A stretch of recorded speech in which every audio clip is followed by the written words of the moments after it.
Thank you. Thank you. We're back again for another exciting chapter of expansion of consciousness. And I'm your host, Jason Medlock.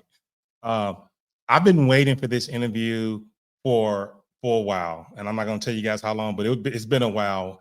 And just an incredible man who has experienced and has written about so many different things with the subconscious mind and with emotions and how to affect the mind and how to reprogram the mind and how to use EFT tapping. And I know we've had guests on before that talked about EFT tapping, but this is at another level. And we're going to be speaking to Dr. Dawson Church. He's given me permission to call him Dawson. So I want you guys to know that I'm not disrespecting Dr. Church, but Dawson is a wonderful human being. He's a best-selling science writer and the author of 3 award-winning books. The Genie in Your Genes broke new ground by showing that gene expression is influenced by emotions. Mind to Matter is based on hundreds of studies showing that the brain plays a key role in constructing the reality around us. And we all know that. In the Bliss brain, he demonstrates that we have cultivated peak states. Our brain rapidly rewards themselves for happiness. He's the founder of the Veteran Stress Solution, which has offered free PTSD treatments for over 22,000 veterans. After return from active business management, Dawson has continued to teach and inspire through his presentations, his podcasts, his 13 best-selling books, and blog posts. I want to bring on right now Dr. Church, but we're going to call him Dawson. Jason, how you doing, Dawson? Well, it's a joy to be here. Good to be with you.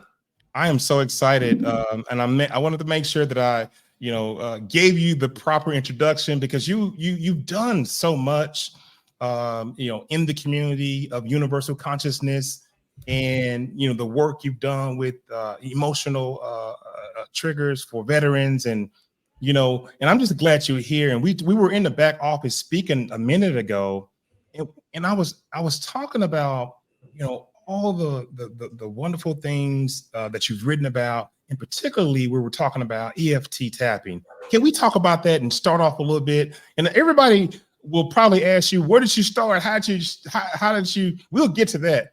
But I want to know about the beautiful modality of EFT tapping. Yeah, I'd love to start there because it's at the foundation of what we all need, which is stress reduction. And all kinds of things make us stressed. The past makes us stressed because we've had traumatic events in our early childhood and maybe in our adult lives. We have stresses going on right now. We have future events which worry us about the possibility of things happening that might be still to come. And so all of these things are doing physiological change in our body. They're raising our blood pressure, they're raising our heart rate, they're having us have higher levels of hormones like cortisol and neurotransmitters like adrenaline. And so there are all these physiological things happening in our bodies if we're stressed. And EFT is simply the quickest, simplest way to reduce that stress that I found. And it simply involves thinking about those things that stress you, but while you hold them in mind, you then stimulate acupuncture points, not with needles, just by tapping on them. So there's one over here, for example. There's a meridian of energy that runs all the way up the front of your body, ends right over here. And this one spot over here, people, if they just rub or tap that one spot while they think about the bad stuff, can very rapidly reduce their stress. And when we have them hooked up to a blood pressure monitor, we see their blood pressure drop, often by a very significant amount. We see their brain waves normalize inside their heads. We see their stress hormones like cortisol drop dramatically. So all those kinds of things are happening when we reduce our stress, and EFT is a really effective method for doing that in a few moments. I use it myself every day. I recommend it to other people. We've treated over 22,000 people in the Veteran Stress Solution with PTSD, with EFT. We work with Rwanda genocide orphans. We work with survivors of the 2010 earthquake in Haiti. We have a team right now working in Ukraine. We have other people working in Palestine. So it is incredibly effective, even for these really serious traumas. I just recommend people get their hands around something as simple and easy and quick to do that will reduce their stress and everyday solutions. So that's just EFT in a nutshell. And it's an awesome modality, and it works. I mean, some people try to parallel it with uh, the needles when you have the needle work done. And I forget what the term is. Acupuncture, Yeah, acupuncture. Some people say, they liken it to acupuncture, and in some ways it could be, it could be similar. But tapping is a very, very effective modality. But I wanted to pivot and talk about this intelligence that we all have, this spiritual guidance, and this universal consciousness that we're all tapped into.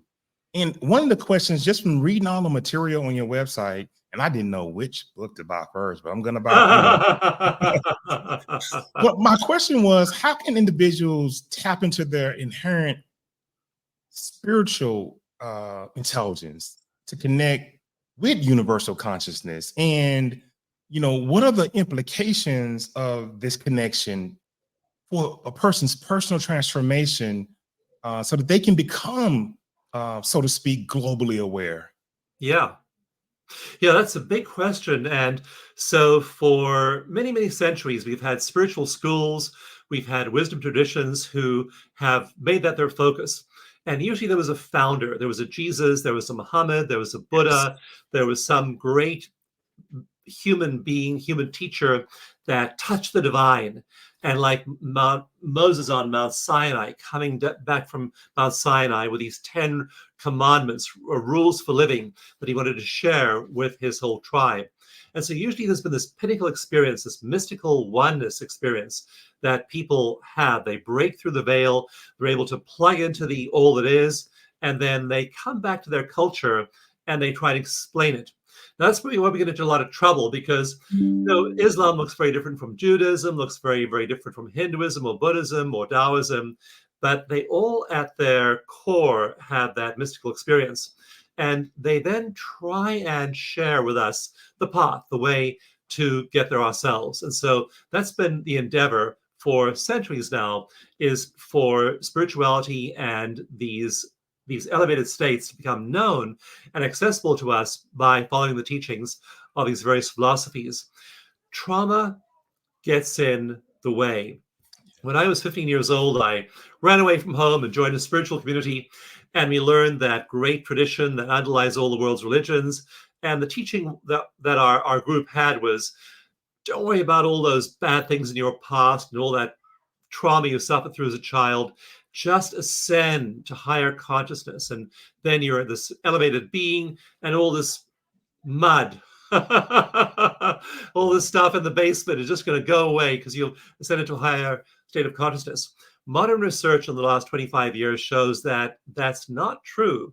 That's spiritual bypassing. It's bypassing your wounding. And what happens if you do that? There are a lot of examples of this from Hinduism, Buddhism, and all the other traditions, that if you hit those states and you haven't gone and cleaned up the basement and all the bad things lurking down there that hurt you in the past, that becomes the dark side or the shadow self. And there's so many of these great spiritual teachers who, after a while, that dark side starts to show up and really sabotage what they're doing and sabotage their elevated states. So you have to do both. There is no free pass. You have to go in there. You have to do EFT. You have to do breath work. You have to do grounding, time in nature, all the things it requires to release all those old traumas. If you do that first, then you're moving into higher consciousness. Then you no longer have that self-sabotaging inner dark side, shadow self that's going to drag you down. And so that's why these are two very important pieces of the personal growth path. It's wonderful to ascend into these elevated states of oneness, and you also have to tap do therapy, do the personal integrity work, whatever it takes to release all that old trauma as well. And I can, just from, understanding all of that, that personal transformation becomes bliss. It makes you, you have an elevated sense of awareness, intuitiveness, and you see things differently. You see things very differently. you And know, one of the cool things about when we do neuroscience research is seeing what that bliss looks like on a brain scan. And the term, there are several terms in Sanskrit for positive mood, and the one that we think of as happiness or joy is actually the bottom of the scale in Sanskrit. Much higher than that is a term in Sanskrit called vishoka, and vishoka means sorrowless joy. And we watch people when they have them hooked up to in a lab to a brain scanner, and they move to that stage of sorrowless joy, and they are up to 7 times as happy as the average person. They're hitting levels of bliss we don't even know about. Above Vishoka is Ananda, and the Sanskrit word Ananda, bliss, and we have this neurochemical called anandamide, the bliss molecule, and there's huge amounts of this released from the brains of meditators. So these people are happy at a level that the average person has no concept of even being possible. That's one of the problems we have in explaining all this when we are coming out of the lab and talking to ordinary people. It's like, hey, this isn't like the happiness you experience sitting on the beach in Cancun and sipping a daiquiri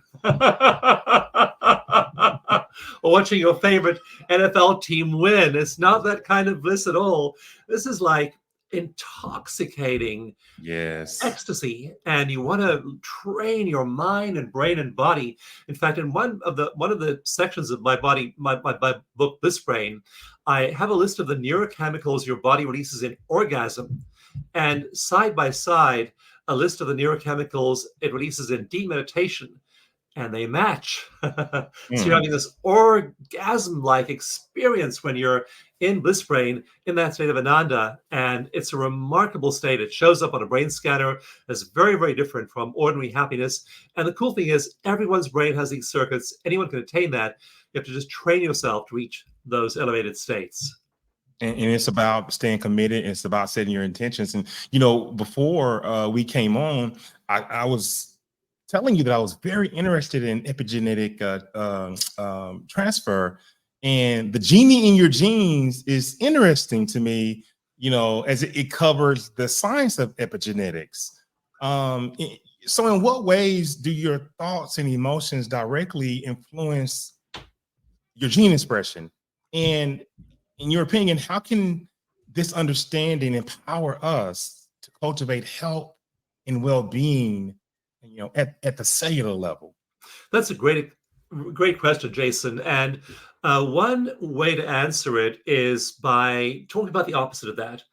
So it's intuitively clear to us that if, rather than going into ecstasy and going into joyful states and growing and moving into transformation, if instead we're stuck in fear and stress, we know intuitively our bodies feel bad. And it's pretty obvious to us that our adrenaline is going to be high, that our cortisol is going to be high. Yes. And so what's happening is that when you think a negative thought, just when you fill your mind or even involuntarily have a negative thought. So now you have a negative thought, a negative emotion attached to that. That sends a signal from the brain into the part of the adrenal glands that makes adrenaline and cortisol, and it triggers a gene called CYP11B1. And when that gene is triggered, when our thoughts, our emotions are sending that stress signaling, and our adrenal glands are getting that message, turn on CYP11B1, it turns that gene on.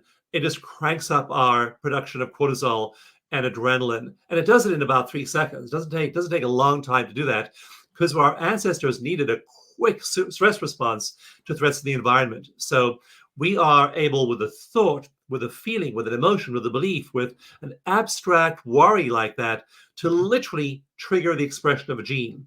And actually, we're triggering the expression of thousands of genes, but that's just one example. When you then relax, when you tap, when you meditate, when you regulate your heart rate variability, when you do deep breathing, when you move into compassion and kindness, a different signal is sent to your adrenal glands. And they then get the signal to upregulate the gene CYP17A1, a totally different gene. And when they get that signal, they shut down the production of cortisol and they turn on the production of DHEA, your cell repair and rejuvenation molecule. And so you are directly influencing the expression of that gene, CYP17A1, turning it on by thought alone. Just think positive, compassionate, kind thoughts. You're literally turning on that gene. Multiply this by the other 26,000 genes in our body, and you get the picture. And you know, you wonder, these cells are actually communicating with each other. These genes are actually then delivering a different expression. Who's controlling this? Is it Christ consciousness? Is it the subconscious mind? Is it the higher self? And those are the things that keep you up at night, trying to figure out, wow, this beautiful structure, this biological genius that Source has created is absolutely amazing. Absolutely, it is. And the cool thing about it too is that our brains are wired this way. So we have what I call in my books caveman brain. And caveman brain is really good at responding to threats and spotting opportunities. It's scanning the horizon with all of our five senses all the time, seeing, can I eat it? Will it eat me? Is it a threat? Is it an opportunity? And this is our ancient reptilian brain. And people say that sometimes disparagingly, but actually our ancient reptilian brain is fantastic at monitoring sleep, monitoring the environment, monitoring respiration and circulation. It does a really good job at physical regulation. The caveman brain is on, it's looking for the bad stuff all the time. In psychology, we call it the brain's negativity bias. And there are two regions that are particularly active. One is right over here behind your forehead. The other is in the same position in the back of your head. This is the mid-prefrontal cortex. This is the precuneus back here. That's caveman brain. And it's always looking for what's wrong with your money, with your body, with your partner, with your job, with the company, with the government, with the world, with everything else going on out there. That part of your brain is expert at pointing out what's wrong, and it keeps up a constant flow of dialogue with you, saying, look, that's a bad thing, worry about this, think about that problem you had last year, maybe it'll happen again next year. It just is this incessant Woody Allen type chatter in our minds that just drives us crazy. That's caveman brain. We also, though, have 4 circuits. I go over these in my book, Bliss Brain. We have 4 Yes. circuits that make up what we call the Enlightenment Network. And when we look at the brains of monks and nuns and people who are in ecstatic states of Ananda, we find that the caveman brain, parts of the brain, these 2 parts of the brain just shut down. And the part of the brain that has to do with compassion and love and joy and kindness and hope and awe is completely lit up. So it's not just a mood change or a spiritual change. It's literally a change in the way our brain functions. And every single person has this. When they are in caveman brain, it shuts down the Enlightenment Network.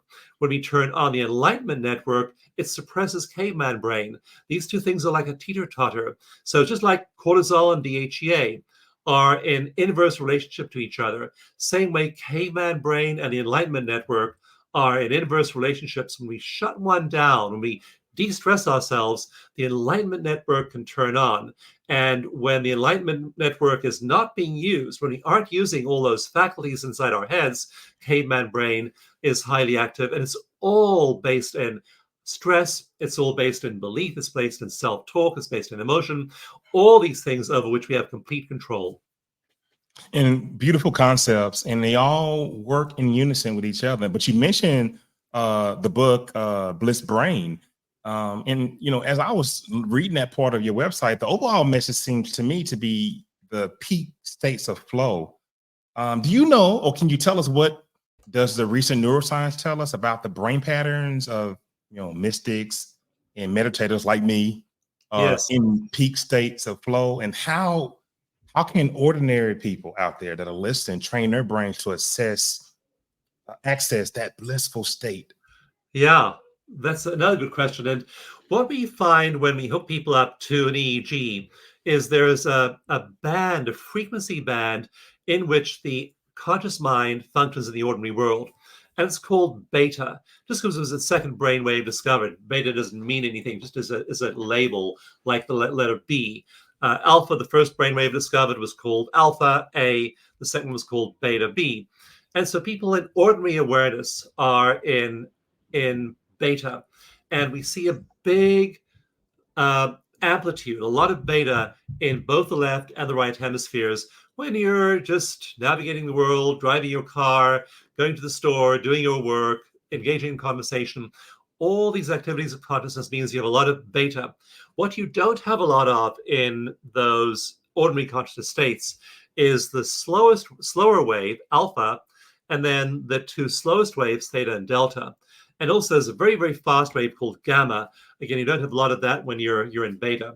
When you fall asleep, and again, the Hindu scriptures like the Question of Illumination by Shankara, or the Bhagavad Gita, or the Yoga Sutras of Patanjali, they put a lot of emphasis on the state of deep sleep. They say in deep sleep, there's no difference between the beggar and the king, that they are all losing their ability to think and conceptualize the world, and they're entering this state of just being. And so in deep sleep, our brains slow down. We start to drift asleep. That's alpha. Our brains slow down. Then we drift down into theta, the theta band, and then finally into very deep sleep into delta. And we find that delta is the characteristic wave of most of our night's sleep, with occasional little flashes of theta when we're having vivid dreams. But basically, we're in theta and delta, those two slow brain waves, our whole time of sleeping. When we wake up, we move back into alpha, then finally into beta, and we're fully awake. And then if we have a moment of insight, like you solve a crossword puzzle, or you solve a major problem at work, you'll have a flash of insight, and then you'll have a flash of gamma, very fast gamma in your brain. What these mystics look like is totally different. They have a lot less beta, and then that makes room for a lot more alpha. They have an expansion of theta. Theta is the wave of healing. We find that people who are faith healers, people who are Qigong masters, people who are Kabbalistic healers, people who are energy medicine practitioners, they have a lot of theta. And theta is also the predominant wave of the Earth. The predominant wave of the planet is 7.5 times a second. That's how often it vibrates, the planet itself. So that's the same frequency we see in the brains of healers. And then finally, people who are highly psychic, highly attuned to their environment, they have a lot of delta as well. And then we see these monks and nuns, we see that they have enormous amounts of gamma. The average person has maybe a 3 to 5 second flash of gamma at best. These monks can sustain gamma for 15 minutes. And again, that's the brainwave of ecstasy, integration, compassion, and all of these insights and positive emotions. So we can literally hook someone up to an EEG, look at their brainwaves. We don't need to know how old they are, what gender they are.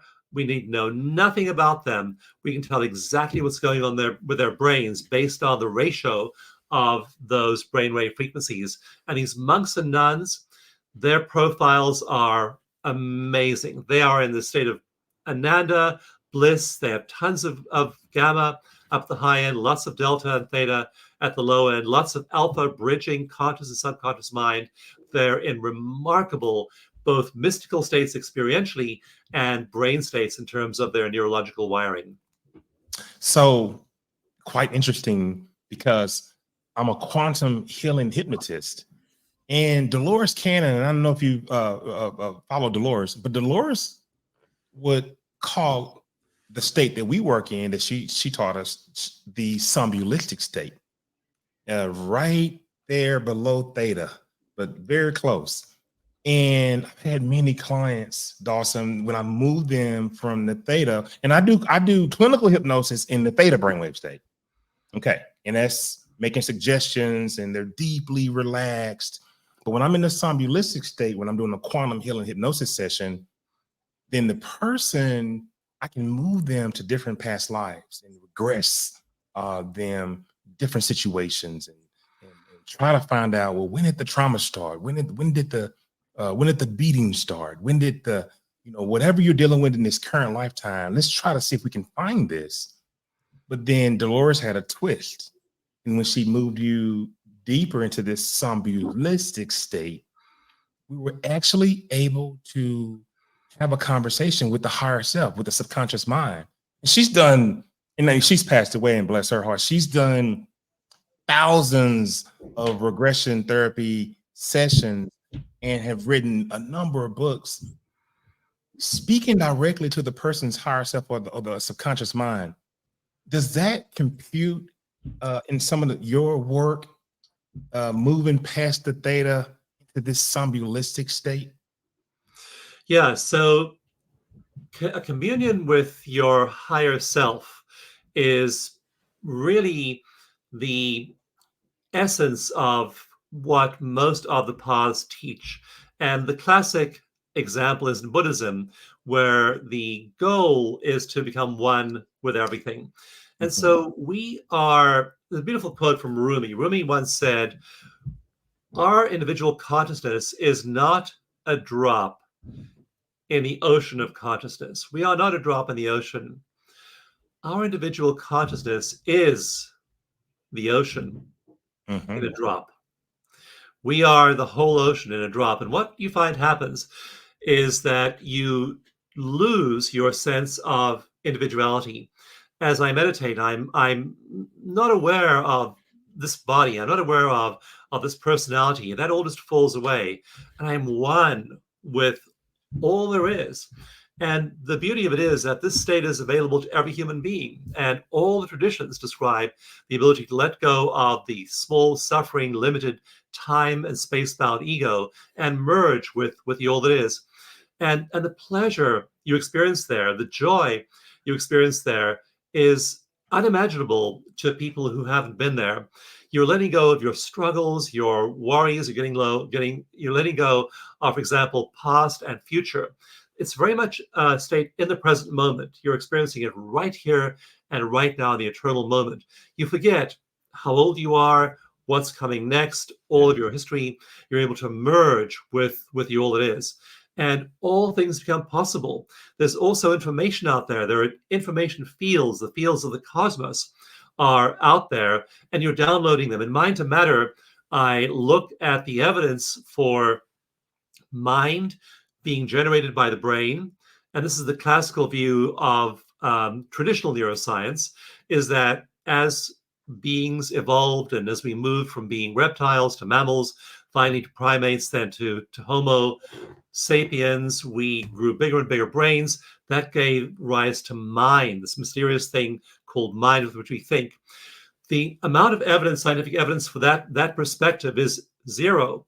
The evidence is all predominantly that mind is a field. Mind is a field that we share, and that our sharing that field is something that we all participate in and we all connect with through our brains. Our brains are transceivers of information from universal information fields, and then they project that outward into what we call external reality. So if you have somebody who's all embedded in external reality, they look around you and say, oh, that's objectively true. There's that, and that.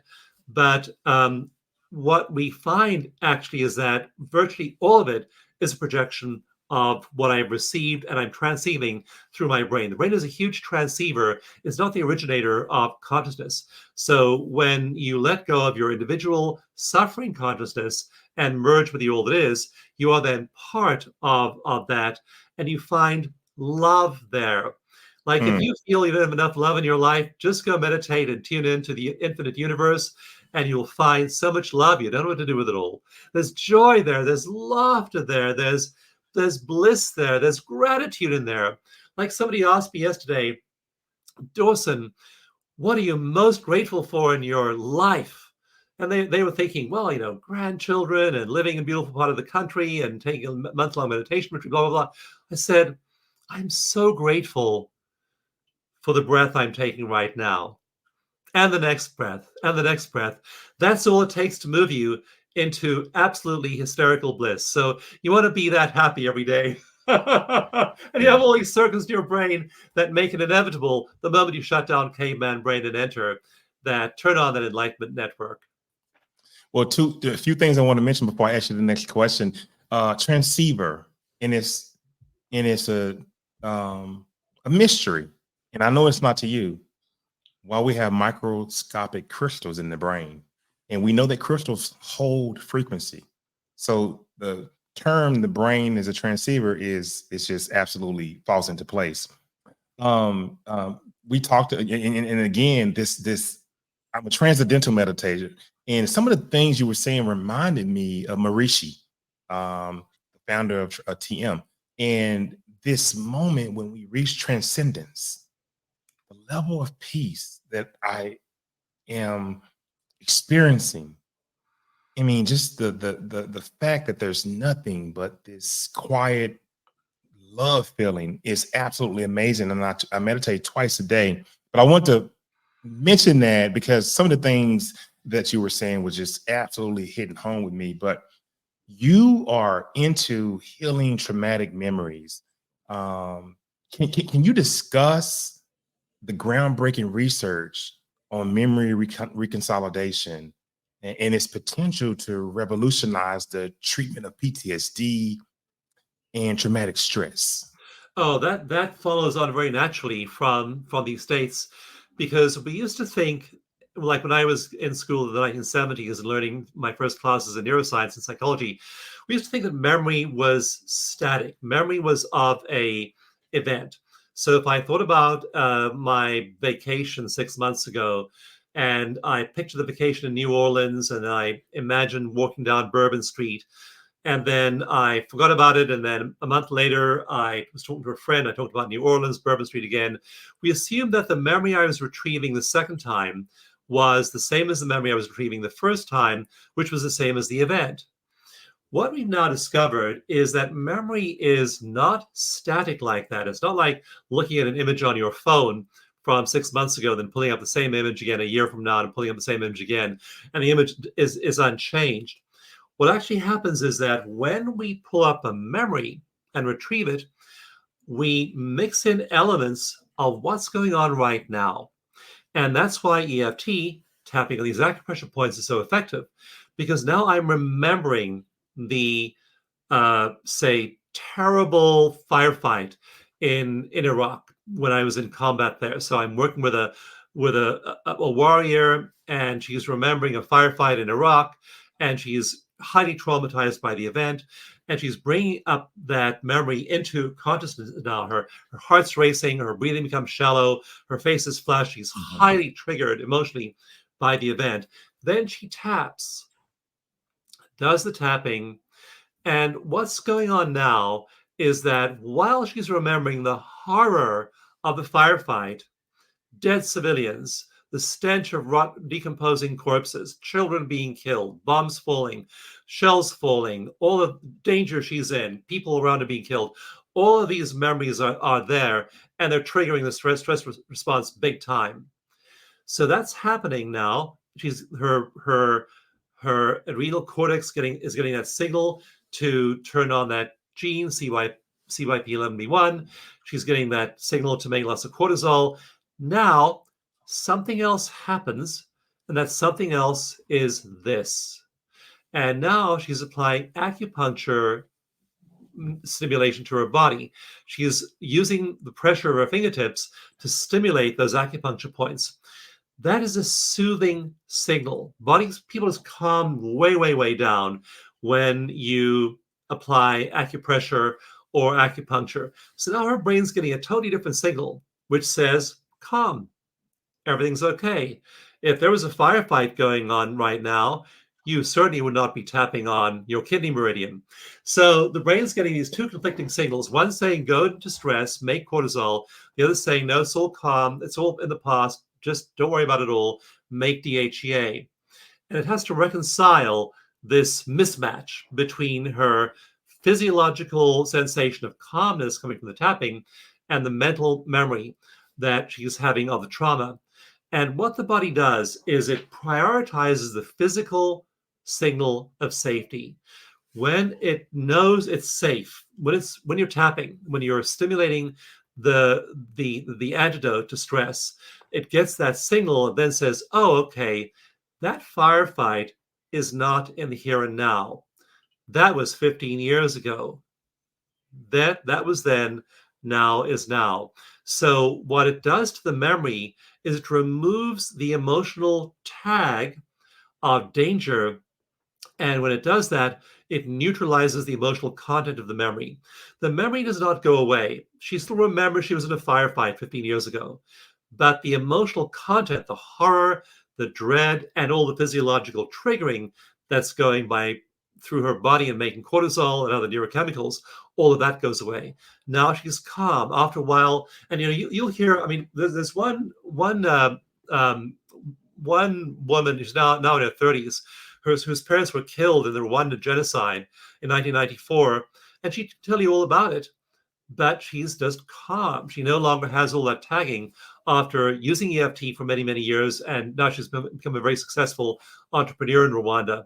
So it's able to, what we're doing is we now reconsolidate that memory minus the emotion. We have the memory and we don't have the emotion of emotional arousal attached to it. That's memory reconsolidation. We pulled the memory up. We've now plucked away the emotion. We put the memory back in our memory banks minus the emotion. I now tell you about losing my house during the financial crisis when my mortgage was underwater.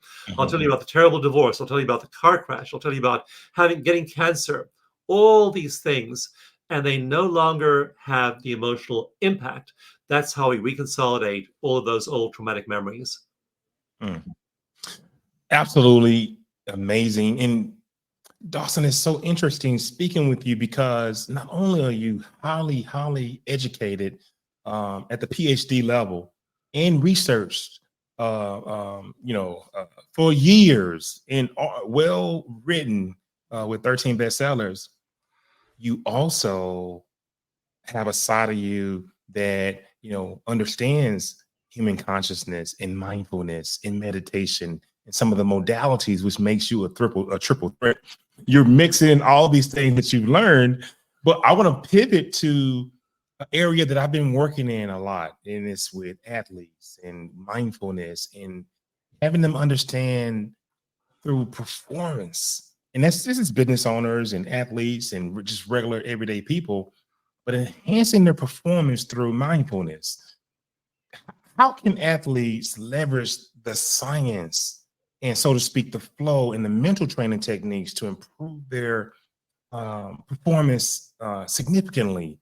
And what does it say about the power of the mind, over our physical limits? Yeah. So in World War II, there was a scientist working on the radar installations in Britain. He was an English scientist, and he worked on radar during World War II. His name was Maxwell Cade. And it was actually a German scientist German doctor who invented the EEG in the 1920s. And Maxwell Cade knew about this German research, then began to apply it after World War II and hook people up to simple EEGs back then. And he hooked up swamis and qigong masters and Native American shamans and indigenous healers and all these people. And he found that beautiful pattern we now know is the pattern of the awakened mind that is described in my books. So small beta, big alpha, lots of theta and delta, plenty of gamma. And so he found this, and he labeled that pattern, that brainwave pattern, the awakened mind pattern. When he was nearing the end of his life, he taught his methods to his protege, whose name was Anna Wise. And she then did similar work with a whole bunch more swamis and muftis and great spiritual leaders, found the same awakened mind pattern.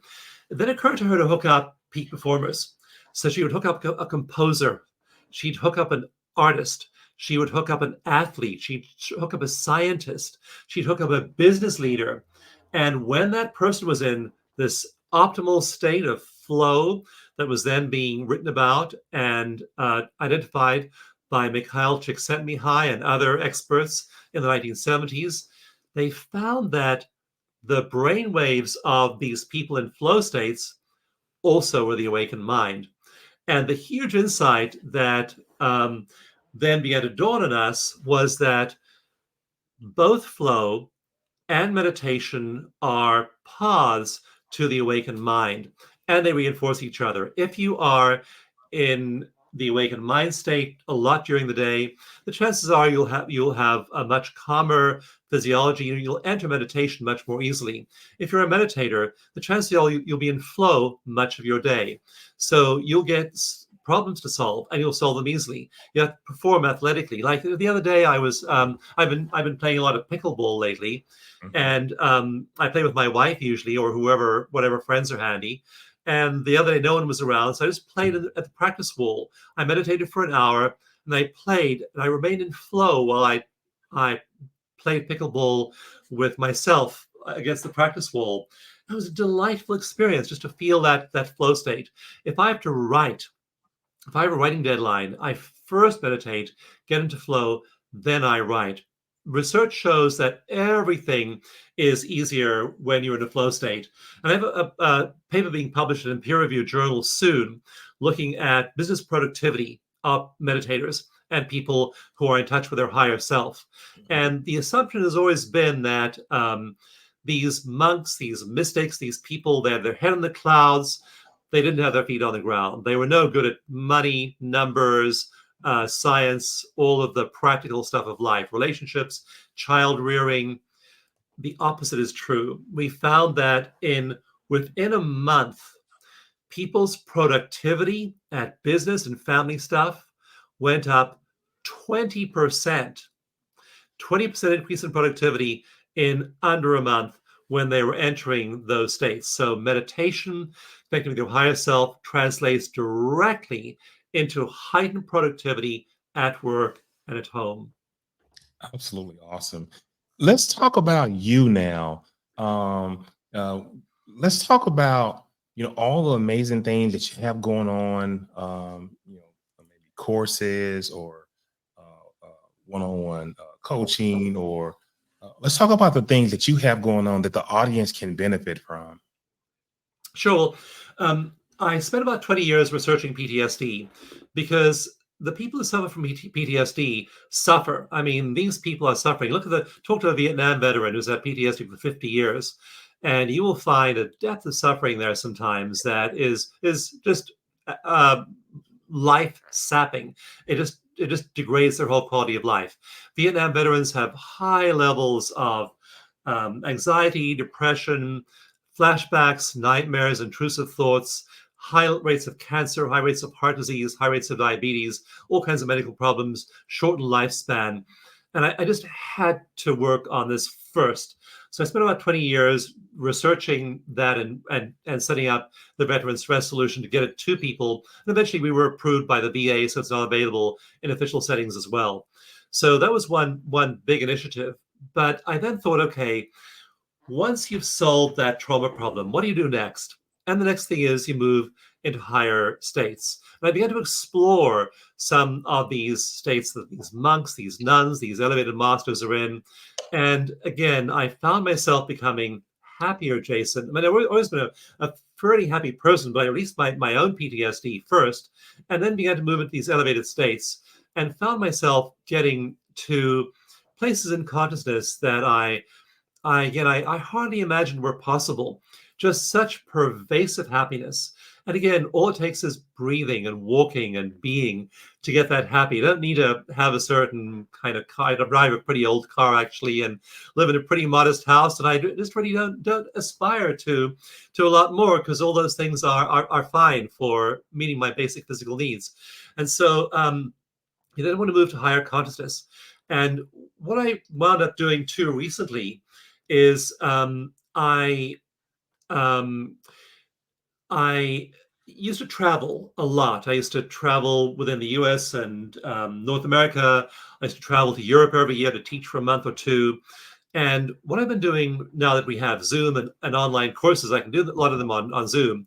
But so I do teach courses. I teach a 4-day EFT intensive where I teach people how to use what's called clinical EFT, the research-based form of EFT. We have around 1,000 practitioners trained in clinical EFT who are superb and really expert at working with people with trauma. So I love doing the training. I love doing either in-person trainings at places like Omega and the California Institute of Integral Studies. I train in person, but I also do a lot of Zoom trainings. And I love doing those. But I actually quit traveling, and I no longer go to Europe every year. I rarely travel outside of my home base because what I found myself doing is exploring different states of samadhi. Patanjali in the Yoga Sutras talks about 9 distinct states of samadhi.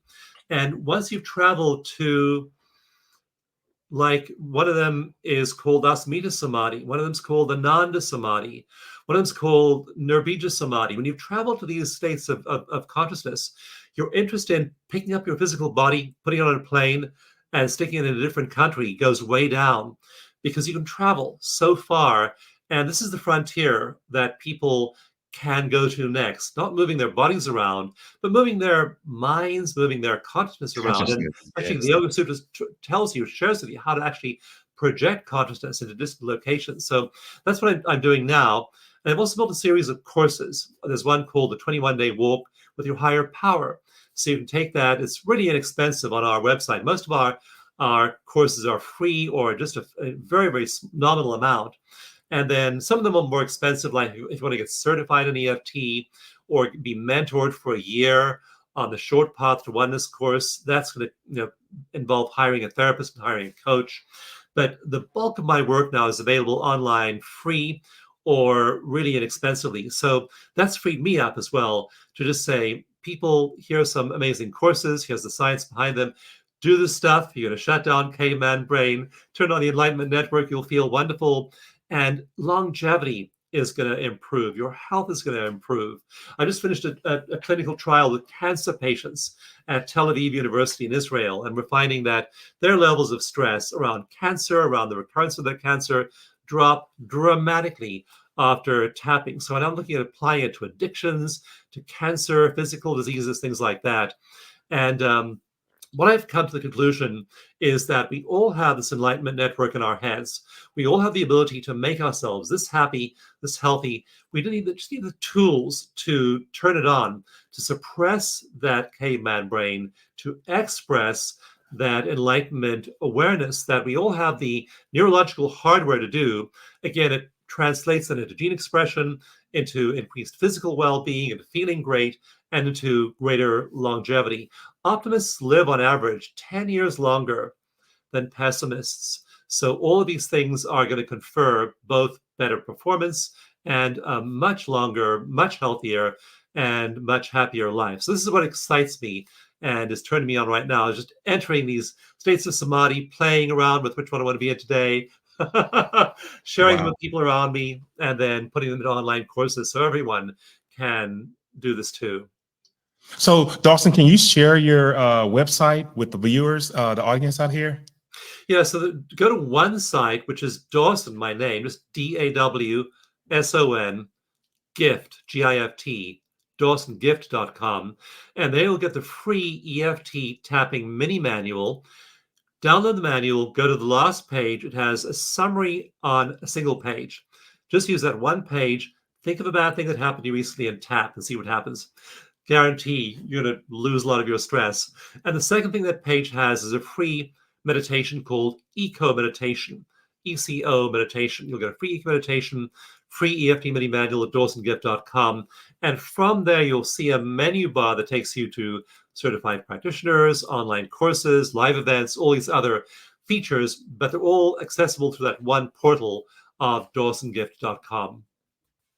When you mentioned moving consciousness, That sent chills down my spine.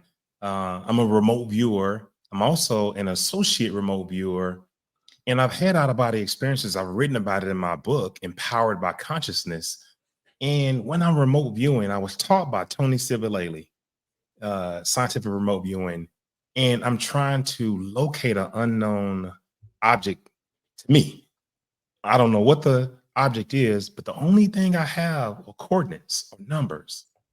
And I have a pretty high success rate at picking out what the target is and giving the characteristics of it. In associate remote viewing, I'm able to predict future events, the stock market, win loss on NBA or NFL games, bad business deal, good business deal. And I have a 60+% win rate. And I was taught this, a win rate in sports betting. I was taught this by a gentleman who wrote a book called Picking Winners. He's the #1 psychic medium in Hawaii, David Wallace. And to hear you speak about moving your conscience at these deep states of flow, I've actually felt that, and I've actually done that, and it's an amazing feeling. It's a very amazing feeling. Yeah, and again, these are techniques and ideas that are thousands of years old. I mean, the Yes. Yoga Sutras of Patanjali, they're grouped into 195 sutras in three groups, four groups, four chapters. Chapter 3 is all about this, and he's describing these states written down 2,000 years ago. The actual knowledge goes back thousands of years earlier, and so we have all this knowledge from ancient scriptures. We also now have the science to show what's really going on. So you're right, with percentages, we can test things like remote viewing, clairvoyance, clairaudience. And the research shows too that meditators have more of it. People who believe in it, people who practice meditation have many more what are called anomalous experiences than people who are skeptics. If you're skeptic, don't believe in it, it won't happen for you. So believe. Dawson, I just want to thank you for coming on. We're about at that time where we have to wrap it up. I had a number of questions, but I was just sitting here just in awe of how articulate and how genius you are with the research you've done and the actual application of the work. And I just speak as long as you want. So and I'm angling to get you back at some point. So that's why, I have a number of questions that are left, but I really want to thank you for coming on and sharing with the audience. And just so beautiful and so informative. And I want to thank you. Jason, what a joy. And I'm so glad you're into all of this stuff. And you're also bringing all these dimensions into your coaching. So it's not one-dimensional coaching, just focused on performance. You're bringing all of these spiritual, emotional, and metaphysical resources into coaching. And that's really what coaching needs. So I'm very grateful you're doing this work the way you are. I bring it all in. I use everything that I've taught, and you mentioned earlier about realizing self and realizing the ego. I've done the experiments with psychedelics, and in particularly the albino mushroom, and I've had the out of body experience, and I've saw my ego just so I've tried to live this life, and I know why you want to be called. They just call me Dawson. I don't want to self-identify. And so reading Ron Doss's book, Be Here Now, teaches you that whole principle of just being, just being who you are within yourself. So I appreciate a lot of the things that you talked about today. They really resonated with me. Oh, I'm so glad. And I know that as you keep on exploring that, you again will really serve other people in whole new set of dimensions and make a difference. So thank you so much again for your wonderful work, for sharing all this information with your community. Oh, absolutely. I want you to hold on for a second. Don't go anywhere. Okay. I'm going to finish this out. I'm going to say some more beautiful things about you, but so just hold on. I'm going to move you off the screen for 1 second. Okay. Wow. Dr. Dawson Church. And I'm going to say doctor now because you need to know this. He's a very brilliant, but beautiful soul, beautiful spirit, most of all. In the book, you have to just go to Amazon and put his name in. You'll see the books that he's a bestseller on most of those titles. He's a science writer. In 3 of the books in particular that I'm going to go get, The Genie in Your Genes, Bro. Okay, I'm going to get that one. And I'm also going to go get Mind to Matter. All right. And make sure, and I'm sorry, in The Bliss Brain also. But make sure to go check out Dawson Church, Dr. Dawson Church. Absolutely wonderful. And understand what the peak states are and learn how to cultivate those. And he's given the website. So make sure to go and read about Dawson and understand what EFT tapping can do. And PTSD, that is something that every mental health coach, hypnotherapist, everybody in the world is trying to help people deal with this. And Dawson has a technique that he's perfected that's been around for centuries, but working with EFT and using it to combat post-traumatic stress disorder is absolutely wonderful work. But I want to thank you for being a part of Expansion of Consciousness. And I try to bring as many brilliant people, as many people who understand different levels of consciousness, coaches, healers, psychic mediums, because I want you to have information and to hear a number of people share their thoughts, share their work, and share themselves with you. And remember, trust, relax, and discover. Thank you very much. Good night.